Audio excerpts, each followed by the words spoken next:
मनोजगर्वमोचनं विशाललोललोचनं विधूतगोपशोचनं नमामि पद्मलोचनं मनोजगर्वमोचनं विशाललोचनं विधूतगोपशोचनं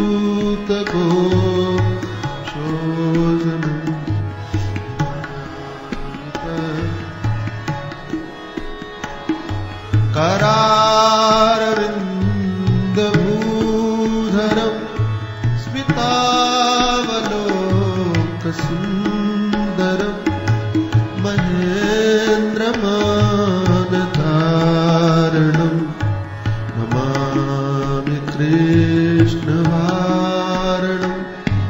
करारविन्दभूधरं स्मितावलोकसुन्दरं महेन्द्रमानधारणं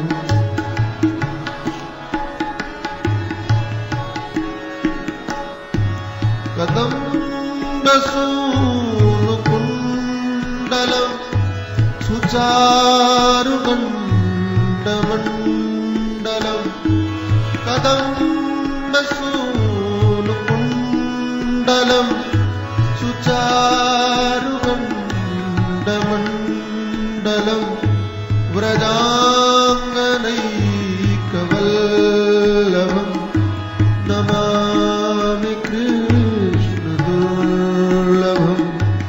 यशोदया समोदया सगोपया सनन्दया युतं सुखैकदायकं नमामि गोपनायकं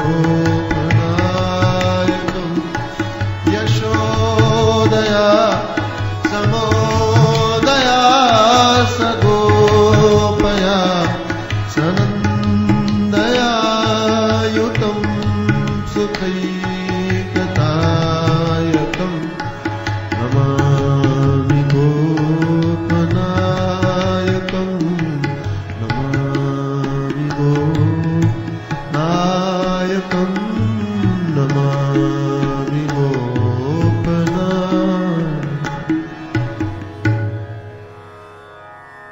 मनोजगर्वमोचनं विशाललोललोचनं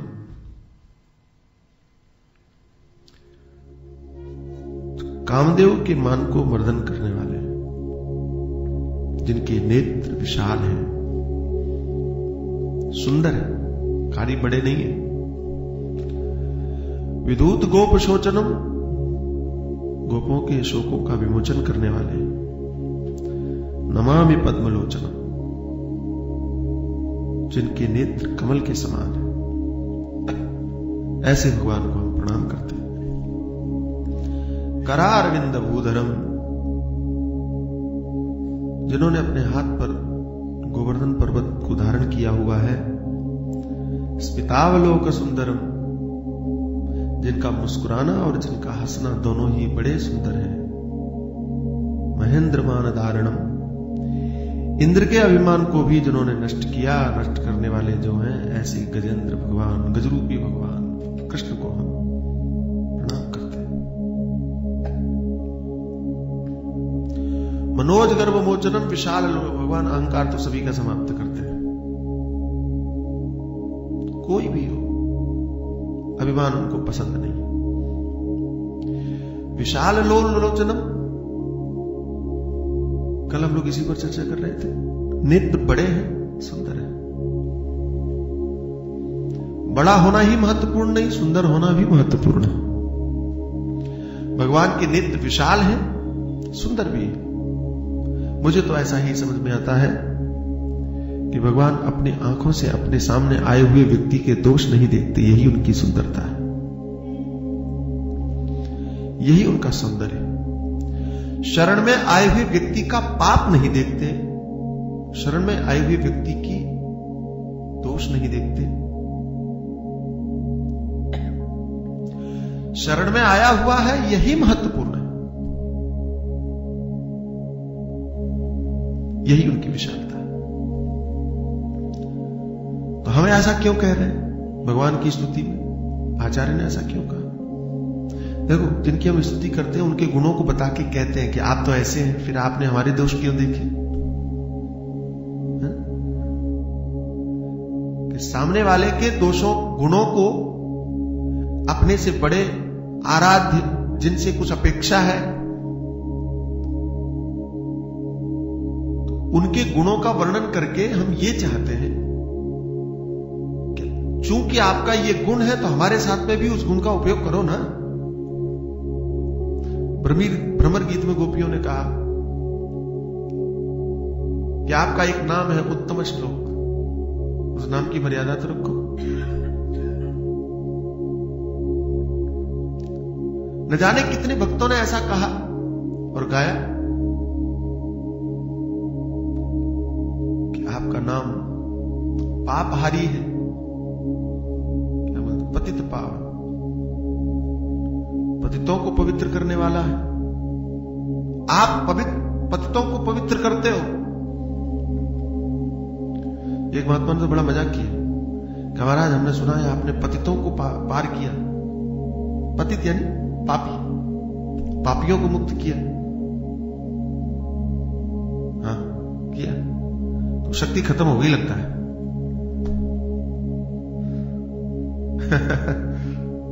ताकत खत्म हो गई।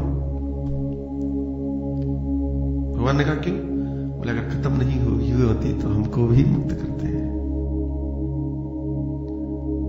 हमारे पापों को खत्म करते करते आपकी ताकत चली गई। आज तो साबित हो जाने दो भाई। क्या बोले? या तो आप अपने आप को पतित पावन सिद्ध करो, और या फिर सिद्ध कर दो कि इससे बड़ा पापी मैंने दुनिया में नहीं देखा। भैया यहां में हार गया। या तो मेरी पापों में श्रेष्ठता सिद्ध करो, आजकल जितने भी हुए उन सब में श्रेष्ठ हम हैं, या फिर आप पतित पावन हो, ये श्रेष्ठता सिद्ध करो। भक्तों के भाव तो अद्भुत है, विलक्षण। एक कवि हुए, आपने सुना होगा, हरिश्चंद्र।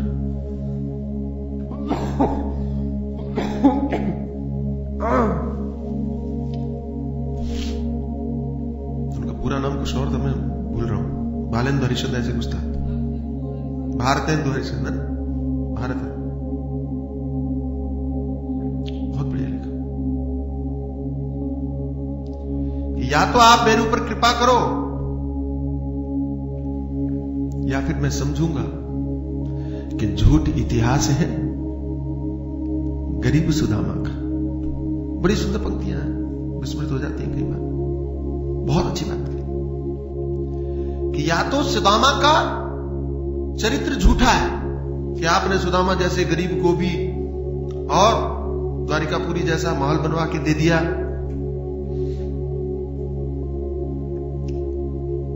या फिर अगर वो सत्य है तो फिर मेरी सुन लीजिए। एक भक्त हुए काले खान, करौली, एक राजस्थान में एक छोटा सा नगर है, वहां मदन मोहन जी का बड़ा सुंदर प्यारा मंदिर है, बाकी बिहारी की तरह, बहुत बढ़िया मंदिर है। वहां एक मुसलमान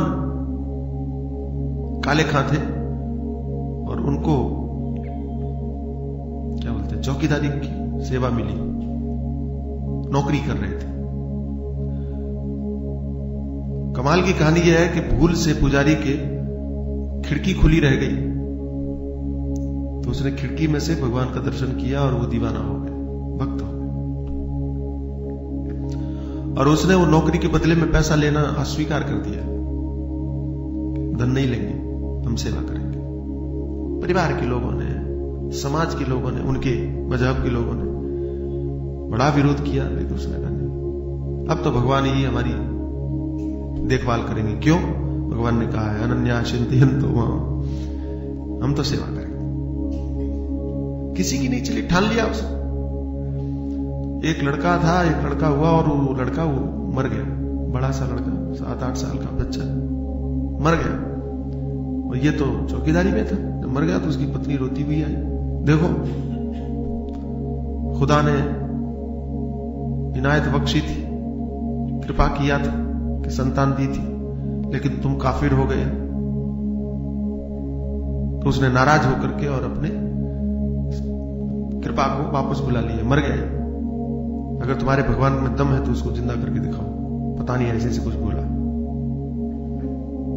रोने लगा काले का। इसने बहुत बढ़िया बात कही, बहुत अच्छा, इतनी बढ़िया बात कही कि महाराज हमने तो सुना है कि आप सिर्फ हिंदुओं के नहीं हो, आपका नाम तो जगन्नाथ है, सारे संसार के मालिक हो।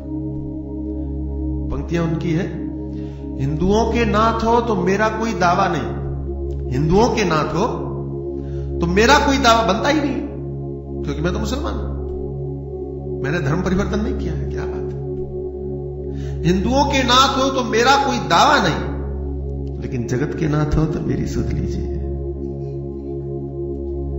पूरे संसार के मालिक हो। मुझे भरोसा है आपके ऊपर, लेकिन ये सब तमाशा बना के खड़े हैं तो आप। वो लड़का जीवित हुआ और उसने कहा कि मुझे कोई छोटे से बच्चे ने जगाया, वो पता नहीं कहां चला गया। बहुत बढ़िया। ये क्या है? ये यही है कि भगवान के गुणों को, भगवान की शोभा को, भगवान के सौंदर्य को, भगवान के स्वभाव को बता करके और आप अपने ऊपर उनकी कृपा की अपेक्षा करते हैं। महाराज आपके नेत्र तो बड़े विशाल हैं, सुंदर है। विशाल नेत्र कहने का अर्थ यह भी है कि आप सबको समान देखते हैं, भेद बुद्धि नहीं है, छोटा बड़ा नहीं है, सबको एक दृष्टि से देखते हैं, पापी हो पुण्यवान हो। भगवान राग द्वेष से काम नहीं करते। कोई कहे कि नहीं नहीं भगवान करते तो होंगे, नहीं करते, राक्षसों को मारते हैं, ये तो भेद बुद्धि होगी, बोले नहीं। भगवान का एक स्वभाव है कि जैसे आप उनके सामने आते हो भगवान वैसे ही आपके साथ व्यवहार करते हैं। आप अच्छे बनकर के जाते हो, आपके साथ अच्छा व्यवहार करते हैं, आप बुरे बनकर के जाते हो, आपके साथ बुरा व्यवहार करते हैं। बुरे बनकर के जाते हो मतलब बुरे ही बने होना चाहते हो, रहना चाहते हो, बुरे हो लेकिन भगवान के सामने जाते हो अच्छा बनने के लिए, तो भगवान आपकी बुराई नहीं देखते। समझ रहा है इस बात को?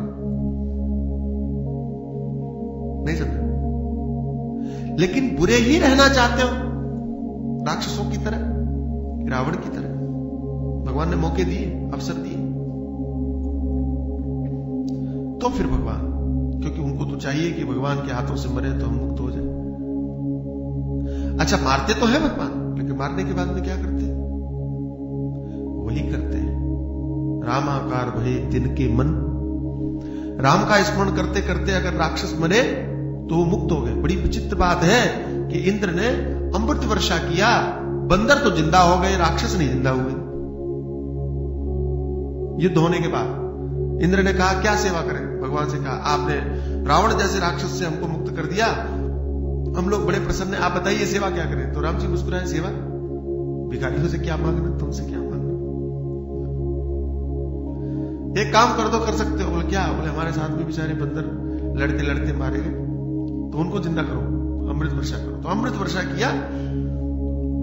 अब अमृत वर्षा ऐसा तो नहीं ढूंढ ढूंढ के बंदरों पर किया हो, बारिश हुई, राक्षसों के ऊपर भी गिरा अमृत और बंदरों के ऊपर भी, वानर सेना के ऊपर भी, लेकिन बंदर जीवित हो गए, राक्षस नहीं। तो पूछा राक्षस क्यों नहीं थे? राम आकार भये तिनके मन, वो राम राम कहते मरे थे ना, तो मुक्त हो गए। वाह, ये भगवान की समानता है,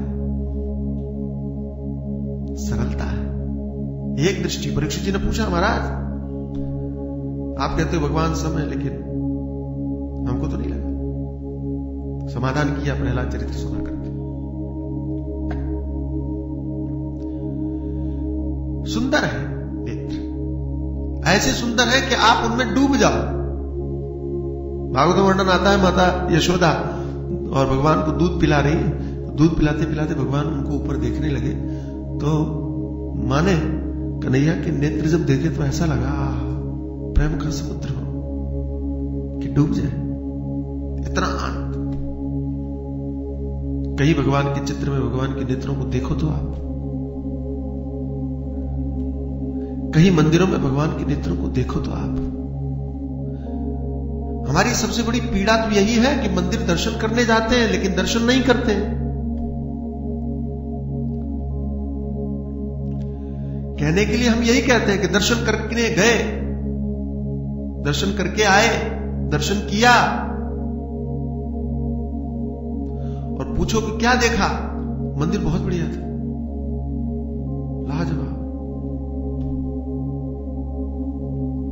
और क्या देखा? व्यवस्था बहुत बढ़िया थी, एक सिस्टम था, भीड़ भक्कड़ नहीं, एकदम बहुत बढ़िया, आराम आराम से, और प्रसाद बहुत अच्छा था।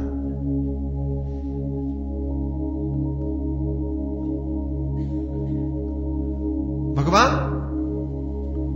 बोले यार टाइम ही नहीं था वहां, तो तुरंत पुजारी ने हटा दिया। तो दर्शन किसका किया? मैं कई बार सोचता हूं दर्शन करने नहीं जाते, दर्शन देने जाते। लेकिन यह भी बुरा नहीं है, तुम नहीं देख पाते हो, कम से कम उनकी नजर में तो तुम आ जाते हो। हम ना देख पाए लेकिन वो तो देखते रहे, उनका देखना जरूरी है। उनकी आंखों में हम आते रहे कि हाँ ये भी है, ख्याल रखना, वो भी सही है।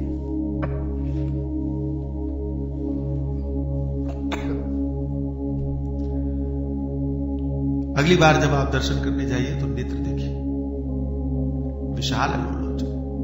ये स्तुतियां इसलिए मैं सुना रहा हूं कि भगवान की जब स्तवन आप करें, स्तुतियां करें, स्तोत्र करें, पाठ करें, तो आपको ये याद आए कि दर्शन करें तो आपको ये याद आए कि विशाल लोल लोचनम, भगवान के सुंदर विशाल नेत्र हैं, तो क्या है उनमें खूबसूरती, देखिए जरा, बहुत सुंदर, डूब जाए मन। और मेरा पूरा विश्वास है कि अगर आप मंदिरों में, कि भगवान के विग्रह में, कि भगवान के चित्र में आपने भगवान के नेत्रों को देखा, आपको निश्चित ही उसमें प्रेम का सागर नजर आएगा। आप देखना, और तुम मुझे याद करोगे, ये भी कह दो, आप कहोगे कि सही, निश्चित ही उन आंखों में सागर है। और यह ऐसा हमने अनुभव किया है, इसलिए कह रहा हूं, सिर्फ इतना नहीं है, इस दावे के साथ कह रहा हूं कि आप देखोगे तो आपको भी वही अनुभव होगा, क्योंकि सत्य सबको एक ही जैसा नजर आता है। कि हमको अलग तरह का नजर आए, आपको अलग तरह का नजर आए, ऐसा नहीं है, सबको एक जैसा। इसलिए ऐसा कह रहा हूं, हमारी आंखों में खूबी थी इसलिए हमें ऐसा दिखाई पड़ा ना, भगवान की आंखों में खूबी है इसलिए हमें दिखाई पड़ा, इसलिए सबको दिखाई पड़ेगा। भगवान इतने सुंदर हैं, राक्षस भी देखता है तो कहता है कि अनुपम पुरुष है, लौकिक पुरुष है, बध लायक नहीं पुरुष अनूपा। आप आश्चर्य करेंगे, खरदूषण जब आया, देखा भगवान को, श्री राम जी को देखा, आहा, खरदूषण कहता है अपने दूतों से कि जाओ राम जी को कह दो वापस चले जाए, मारना नहीं चाहता। यद्यपि भगिनी कीन कुर्म, यद्यपि मेरी बहन की नाक कान काटे फिर भी मैं छोड़ता हूं। क्यों भाई, क्यों छोड़ते हो, ऐसी दया क्यों? राक्षस कहता है बद लायक, तुम मारने लायक नहीं, तुम प्यार करने लायक हो, तुम मारने लायक नहीं, तुम्हारी तो पूजा होनी चाहिए। पुरुष अनुपम पुरुष, वो सुंदर है इसलिए सबको सुंदर दिखते हैं। अरे शूर्पणखा जैसी औरत को सुंदर दिखते हैं तो और तो बात छोड़िए, सब हम सबको दिखेंगे, देखे तो। विशाल लोलोचन विधूत गोप शोचनम, गोपों के शोक को नष्ट करने वाले, समाप्त करने वाले। कैसे हैं ये गोप? बड़े प्यारे हैं, सरल हैं, सरल हृदय हैं। ऐसे सरल हृदय हैं कि पूतना जैसी राक्षसी में भी लक्ष्मी को देखते हैं। इतने सरल हृदय हैं कि पूतना जैसी राक्षसी को घर में घुसने देते हैं। अनजान है, परिचय नहीं है, फिर भी अंदर तक चली जा रही है। इतने सहज हैं, इतने प्यारे हैं। आप कह सकते हो कि पूरी तरह से भगवान के प्रति समर्पित हैं।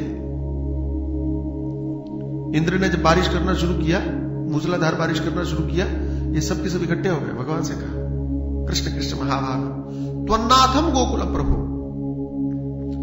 आप गोकुल के नाथ हैं, आप हमारी रक्षा कीजिए। भगवान उन सबकी रक्षा करने का वचन देते हैं जो भगवान के प्रति समर्पित भाव रखते हैं। आपको डर है, भय है, इन गोपों की भीड़ में शामिल हो जाओ, इन गोपों के साथ में अपने आप को खड़ा करो, भगवान आपकी भी रक्षा करेंगे। दुर्भाग्य से हम लोगों ने संसार के साथ, माया के साथ, काम क्रोध लोभ मोह, इनके साथ में अपने आप को खड़ा किया है। इसलिए हमारे पास में, हमारे ऊपर संकट के बादल हमेशा मंडराते रहते हैं। इसलिए हमारे ऊपर हमेशा संकट आते रहते हैं। इसलिए हमेशा दुखी होते रहते हैं। हमने गलत टीम चुनी, जिसको हारने के अलावा कुछ नहीं आता। और अद्भुत बात यह है कि आपके पास में टीम बदलने का ऑप्शन हमेशा है, सदैव में। ऐसा नहीं कि एक बार चुन लिया तो फिर कोई मौका नहीं है। रावण के पास मौका नहीं था बदलने का, चुन चुका था। हमारे पास अभी भी, लेकिन हम अभागे लोग हैं थोड़ा सा, अभी तक डिसाइड नहीं कर पाए कि किधर जाए।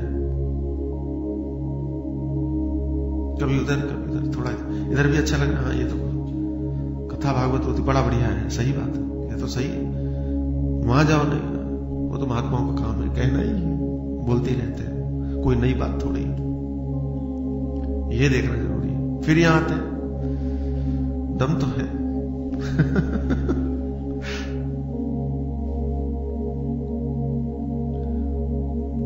बीती जाए रे उमरिया, इसी भ्रम की अवस्था हमारे गुरुदेव जी कहते हैं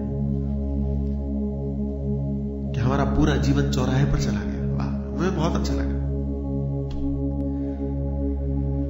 पूरी जिंदगी हमने चौराहे पर बिता दी, कौन सा रास्ता चुने यही नहीं समझ में आया। थोड़ा ये थोड़ा ये, थोड़ा समर्पित होना चाहिए। जरा सोचो कि एक रास्ता को अगर आप समर्पित होकर के नहीं चुनते हो तो वो रास्ता आपको लक्ष्य पर नहीं पहुंचा सकता। भगवान आपकी बिना चुने रक्षा कैसे करेंगे? कैसे करेंगे? भगवान आ भी जाए कि चलो बेचारा कंफ्यूज है, इसका कंफ्यूजन दूर करो, बुला लो। भगवान आ भी जाए आपको लेने के लिए, बोले नहीं नहीं अब आप आ गए हो, थोड़ा वो भी तो देख लें, और हाथ छुड़ा के भागने के लिए तैयार हो जाओ, क्या भरोसा तुम्हारा? इसलिए भगवान ने साफ साफ कहा, साफ साफ, संशयात्मा विनश्यति, एकदम साफ कहा, एकदम स्पष्ट कहा। मजे की बात बताऊं आपको, भगवान को ये कहते समय कोई संशय नहीं है। बिना संशय के भगवान कहते हैं संशयात्मा विनश्यति। अर्जुन से कहा साफ साफ कि बेटा मैं तुझे बचाऊंगा, साफ साफ कहा ये भी, तुम्हारी रक्षा करूंगा। क्या अनन्याश्रद्धेन तुम ये जना परिभाषित तेषा नित्ययुक्ता न योगक्षेमं वहाम्यम, साफ साफ शब्दों में कहा है कि अगर आप मेरी टीम में आते हो तो तुम्हारी जिम्मेदारी मेरी, पूरी तरफ से, पूरी तरह से, हर तरह से। दूसरी तरफ जाते हो तो तुम जानो मेरी कोई भविष्यवाणी नहीं है, हालांकि भविष्यवाणी है वहां पर भी, प्रणश्यति, याद, क्रोधात् भवति सम्मोहः, सम्मोहात् स्मृति विभ्रमः, स्मृति भ्रंशात् बुद्धिनाशो, बुद्धिनाशात्, ये दूसरी टीम है। और बीच वाले कहा दूसरी टीम में तो हो सकता है रावण आदि जैसे बन जाओ तो भला हो जाए, हो सकता है, वहां सुधरने के चांस हैं, वहां बनने के चांस हैं, बिगड़े हुए में भी बनने के चांस हैं, लेकिन न उधर गए न इधर गए तो संशयात्मा तब तो बिल्कुल नहीं नष्ट हो, कोई नहीं बचा सकता। डिसाइड करो, बुरा मत मानना, बीच वाले लोग कहीं भी अच्छे नहीं माने जाते।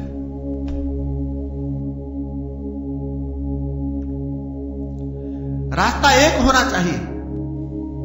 हमारे पूज्य गुरुदेव भगवान की वो बात मैं हमेशा याद करता हूं, चौराहे पर जिंदगी। हम जरा अवलोकन करें, हम जरा देखें कि कहीं आज भी हम दौराहे पर तो नहीं खड़े, चौराहे पर तो नहीं खड़े, हमने एक मार्ग अपनाया या नहीं, ये देखना चाहिए। विधूत गोप शोचन, प्यारी बात है। जो समर्पित है भगवान ने रक्षा किया, और आप आश्चर्य करेंगे कि गोकुल में आने के बाद, कि ब्रज में आने के बाद, कि वृंदावन में आने के बाद ब्रजवासियों का बाल बांका नहीं कर सका कोई। कि बड़े बड़े संकट आए, बड़े बड़े तूफान आए, हम लोग थोड़े से तूफान में लाखों लोगों को गंवा बैठते, न जाने कितने लोग नष्ट हो जाते हैं। आश्चर्य की बात है कि गोकुल का एक व्यक्ति को खरोंच तक नहीं आने देते भगवान। विधूत गोप शोचन, सारे संकटों को नष्ट करते हैं। ये गोकुल बड़ा विलक्षण है, ये वृंदावन बड़ा विलक्षण है, ये ब्रज बड़ा विलक्षण है कि यहां सिर्फ रास होता है, लीला होती है, यहां आनंद होता है, मस्ती होती है, प्रेम बरसता है, माधुरी है, रोना धोना नहीं है, संकट नहीं है, परेशानियां नहीं है। यह अद्भुत क्षेत्र बनाया है भगवान ने। ऐसा कैसे हो गया भाई कि पूरा जीवन चला गया लेकिन संकट नहीं आया? और अद्भुत बात है कि रोना भी है तो भगवान के लिए है, कि रुदन भी है, आंसू भी है, सिर्फ भगवान के लिए। वे आंसू भी सौंदर्य बनाने वाले हैं, वे आंसू भी रागदारी करते हैं। सुस्वरम रुरुदुः सुस्वरम राजन, कृष्ण दर्शन लालसाह। ये वाक्य जब जब मैं पढ़ता हूं मुझे बड़ा अच्छा लगता है। रुरुदुः सुस्वरम, सुर में रोई गोपियां, बेसुरे मत रोना भाई, सुर में, सुस्वरम। भगवान सुखदेव मिले तो जरूर पूछना चाहिए, महाराज सिखाओ जरा। रुरुदुः सुस्वरम, सुर में रोई। सौंदर्य को बिगाड़ा नहीं, श्रृंगार को बिगाड़ा नहीं उस रोने ने, बना दिया, सुंदर बना दिया। मैं तो कई बार कहता हूं, कथाओं ये दोहराता इसलिए कई लोग कथाओं में नहीं आते होंगे, नहीं सुना होगा तो सुनना चाहिए कि अगर आप संसार के लिए रोते हो तो चेहरा बिगड़ जाता है। बिगड़ता है कि नहीं? बोलो, धोना पड़ता है, बोला करो, थोड़ा अच्छा लगता है। आंसू अगर आ जाए घर की किसी वजह से रो तो तुरंत जाते हो मुंह धोने के लिए, बिगड़ गया होगा, पता नहीं अजीब, चेहरा भी बेकार हो जाता है। कभी भगवान के लिए रो के देखो, चेहरा धोना नहीं पड़ेगा। भगवान के लिए रोना श्रृंगार बिगाड़ता नहीं, सुंदर बना देता है। अद्भुत है, करके देखो, प्रयोग देखो, क्या बात है। रुरुदुः सुस्वरम विधूत गोप शोचनम, भगवान गोपों के संपूर्ण शोकों का विनाश करने वाले हैं। स्वाभाविक कि अगर कोई व्यक्ति अपने मुंह में मिठास भरे हुए है तो उसको कड़वेपन का एहसास कहां होगा? कि किसी के पास में शक्कर का खजाना है, खांड, शक्कर, चीनी, तो उसको करेला भी कड़वा नहीं लगेगा। गुजराती लोग तो करेले में भी शक्कर डालते हैं।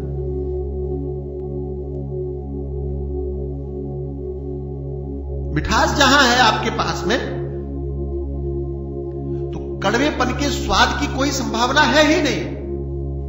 शोक कड़वापन है, भगवान मिठास है। गोकुल ने भगवान को ले लिया, कड़वेपन से छुटकारा। हमने अभी शायद चुना नहीं, इसलिए कभी कड़वा भी कभी मीठा भी। नमामि पद्मलोचनम, भगवान के नेत्र कमल की तरह है, निर्मल, सुंदर है। पद्मलोचन है। पद्मलोचन क्यों कहा? पहले विशाल लोचन कह चुके हैं, पद्मलोचन कहने की जरूरत क्या है? तो कहा भगवान के नेत्र विशाल हैं, सुंदर हैं, दोषों को देखते नहीं है। देखते क्यों नहीं है? होंगे तो दिखाई तो पड़ेंगे। बोले नहीं नहीं, विचित्र है। आप देखिए कि कमल का जो पत्ता होता है उस पर पानी पड़े भी तो टिकता नहीं है। भगवान के सामने अगर आप जाओ, दोष होंगे भी तो उनकी आंखों के सामने टिकते नहीं है, क्योंकि वो कमल की तरह है। हमारी आंखों में दोष टिक जाते हैं। किसी को देखा, कहते अब कभी नहीं भूल सकते, जब देखोगे तब याद आ जाएगा इसने ये किया था, है ना?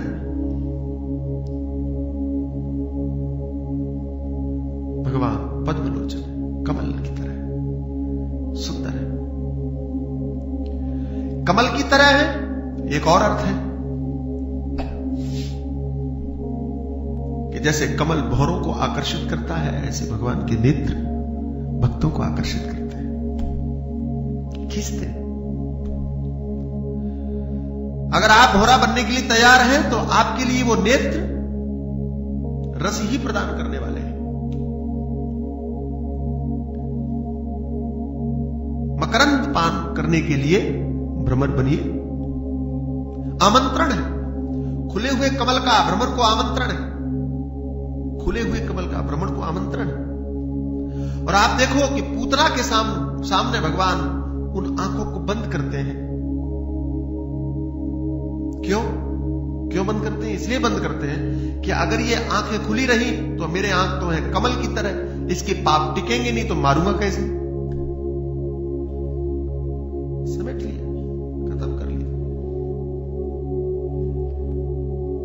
लेकिन भक्तों के सामने हम लोग विचित्र है। भगवान के सामने अपनी आंखें बंद कर लेते हैं, भगवान खुली रहती है,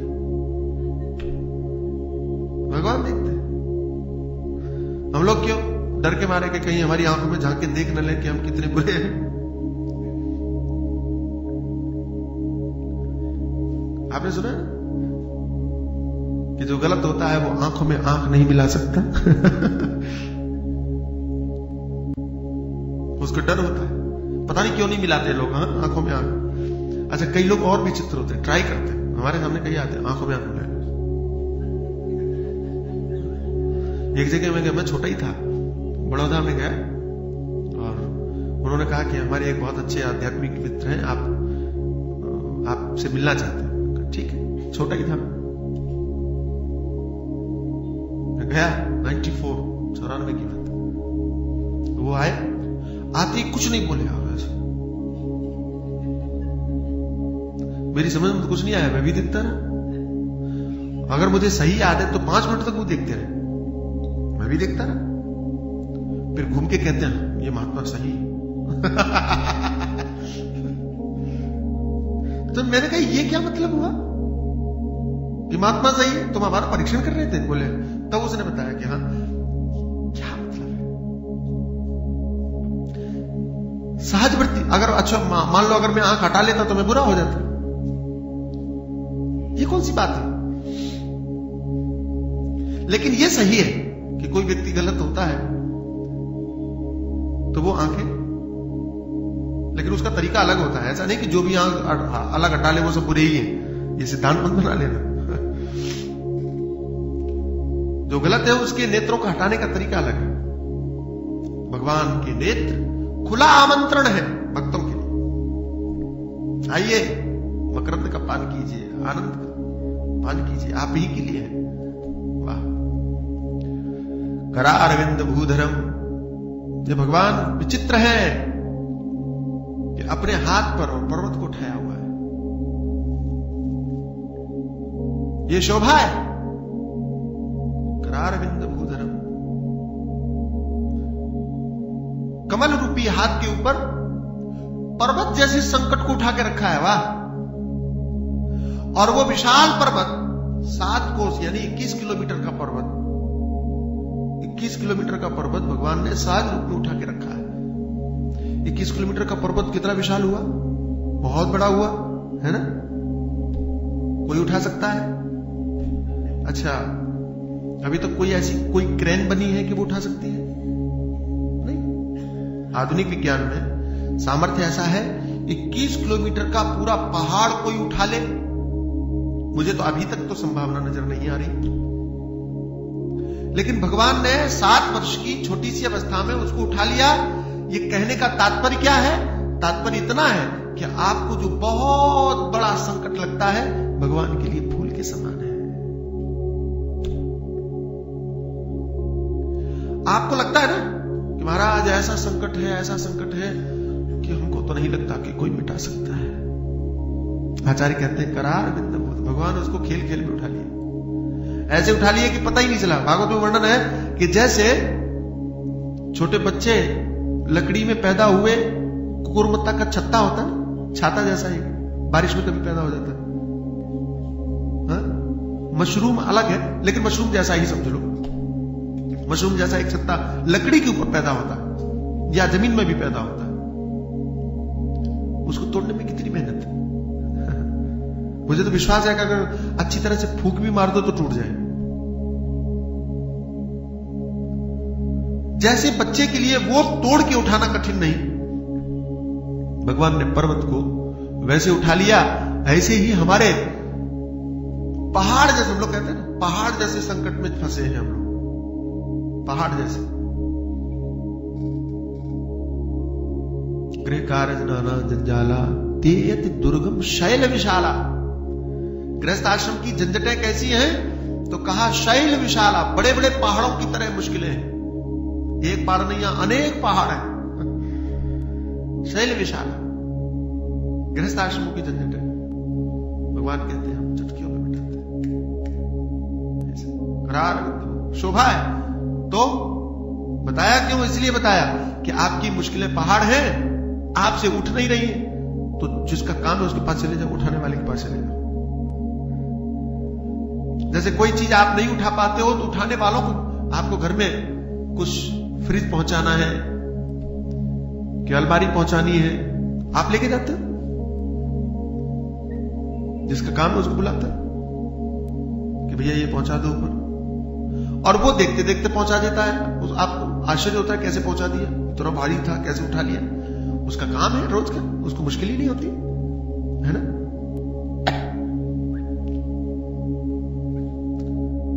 आचार्य शंकर कहते हैं भगवान का तो काम है। तो जो आपके लिए कठिनाइयां लग रही हैं, बहुत मुश्किलें लग रही हैं, परेशानियां लग रही हैं, भगवान से जुड़ जाइए, भगवान के पास चले जाइए, पुकारिए। जैसे गोकुल के लोगों ने पुकारा, कृष्ण कृष्ण महाभाग त्वन्नाथम गोकुल प्रभो, ये गोकुल के आप नाथ हैं, आइए रक्षा करिए, बचाइए, इंद्र की बारिश से बचाइए। तो भगवान ने गोवर्धन पर्वत धारण कर लिया।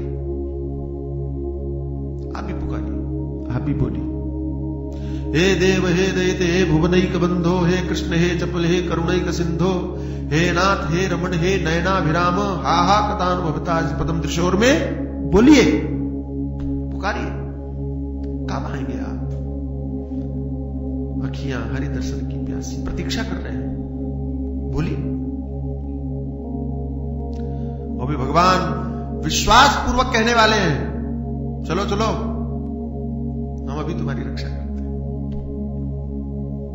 करारविंद भूधरम स्मितावलोक सुंदरम, बहुत प्यारी बात है। स्मित मुस्कुराता हुआ चेहरा, हंसता हुआ, हसित बदन, स्मित बदन,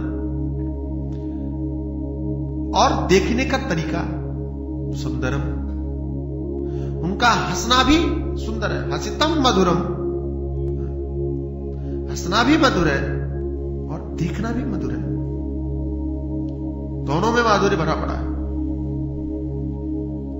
हंसना इतना मधुर है कि अगर वो हंसी भगवान की याद आ जाए ध्यान में गोपियां कहती हैं हमको तो अगर याद आ जाए तो हमारा तो वो विरह और बढ़ जाता है, आपको पाने की अभिलाषा और बढ़ जाती है। आपके हसीन बदन को याद करके आपको प्राप्त करने की अभिलाषा बढ़ती है। और ध्यान रखना,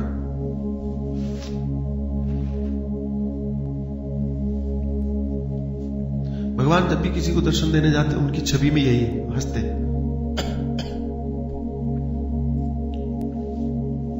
रोते हुए भगवान जल्दी नहीं मिलेंगे।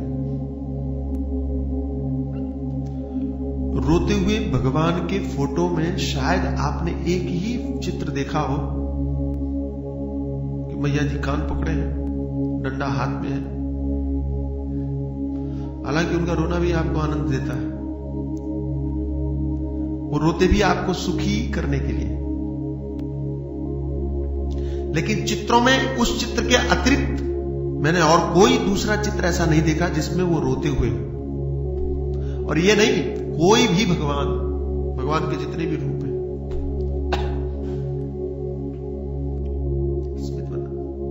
मुस्कुराते हुए मिलने तो कभी आते हैं तो हंसते ही, सदैव प्रसन्न है। रासलीला में गोपियों से नाराज हो गए थे, अंतर्धित हो गए, लेकिन जब प्रकट हुए स्मित बदन, प्रसन्न होकर के। देखो, गए थे नाराज होके, लेकिन आए तो हंसते हुए। वाह! और आपको विचित्र बात बताएं, नाराज होके गए जरूर, लेकिन नाराज वाला चेहरा दिखाया नहीं। नाराजगी आई तो गायब, बुरा लगा अहंकार के सामने खत्म, क्रोध प्रकट नहीं किया, दिखाया क्या? स्मित बदन, मुस्कुराता हुआ चेहरा, प्रसन्न बदन। अच्छा एक बात बताओ, कोई व्यक्ति आपसे मिले और थोड़ा गंभीर मुंह फुला के और थोड़ा सा सीरियस होकर के मिले, आप उसे दोबारा मिलना चाहिए? पता नहीं, आप लोग निर्णय नहीं कर पाते दोराहे पर। कहो महाराज काम होगा तो आज भी कैसा भी हो मिलना ही पड़ेगा। मजबूरी की बात नहीं कर रहा हूं मैं, सामान्य के तौर की बात कर रहा हूं। लेकिन कोई प्रसन्न हंसता हुआ आदमी आपको ट्रेन में मिल गया और बड़ा प्रसन्न है, आपसे बात किया तो खुश होकर, तो आप कहोगे इस आदमी से दोबारा भी मिलना चाहिए, बढ़िया है। तो आप उससे एड्रेस मांगते हैं, कॉन्टेक्ट नंबर पूछते हैं। प्रसन्नता की कीमत है, सब करते हैं, कीमत करते हैं। प्रसन्नता की कीमत आप करते हो, आनंद की कीमत आप करते हो, तो भगवान की कीमत करो, क्योंकि भगवान स्मित बदन है, मुस्कुराते रहते हैं, ऐसे मुस्कुराते हैं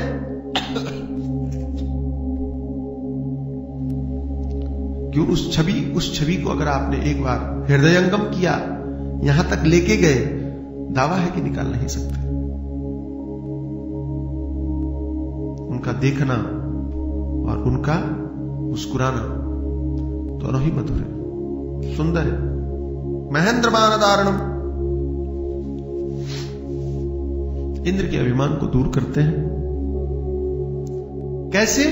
कि जैसे एक हाथी और कमल को मर्दन कर देता है, कि एक हाथी जैसे बड़े से पेड़ को भी तोड़ने में परेशानी नहीं, इंद्र के अभिमान को भगवान ने गजेंद्र बनकर के ऐसे तोड़ा, समझो, अभिमान को खत्म कर दिया। अच्छा, भगवान अभिमान पसंद नहीं करते, ये तो बड़ी प्रसिद्ध बात है, न जाने कितनी बार कही गई होगी, न जाने आपने कितनी बार सुना होगा। और ये बार बार इसलिए कही जाती है कि भगवान का प्रिय बनने के लिए कम से कम अभिमान को तो अंदर मत रखो। देखो, जिसकी कृपा आप चाहते हो और वो व्यक्ति जो चीज पसंद नहीं करता है, उस चीज को तो आप अपने घर में नहीं रखोगे। नहीं समझ में? कि कोई ऐसा अधिकारी है जिससे आप काम निकलवाना चाहते हो, घर पे बुलाया, बैंगन की सब्जी पसंद नहीं, आपने वही बना के खिलाई, मन बना के भी आया होगा कि आपका काम करे, तो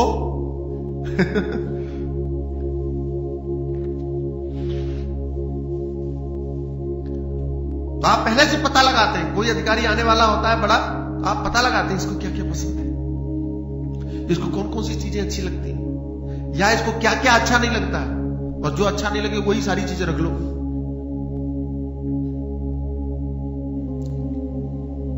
कई बार रेणुका बहन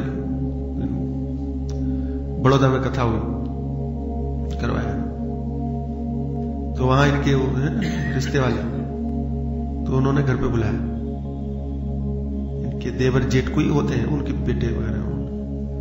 अब उनके घर में कुत्ता पाला हुआ था। अब उन्होंने सोचा स्वामी जी को बुला रहे हैं, और मैं कथा में कह ही चुका हूं कुत्ता के बारे में, कहते ही लोग क्यों पालते हैं। उन्होंने सोचा स्वामी जी को बुला रहे हैं, क्या करें, अपने कुत्ते को बेचारे पड़ोसी के घर में छोड़ दिया है। क्यों? क्योंकि हम उनको बुला रहे हैं सम्मान के लिए, स्वागत के लिए, आनंद के लिए, और वो देखेंगे तो खराब लगेगा, है ना? समझ में आया? ऐसे ही भगवान को बुलाना है तो अभिमान के कुत्ते को पड़ोसी के घर में छोड़ के आओ। पड़ोसियों से बदला लेने का सबसे बढ़िया तरीका है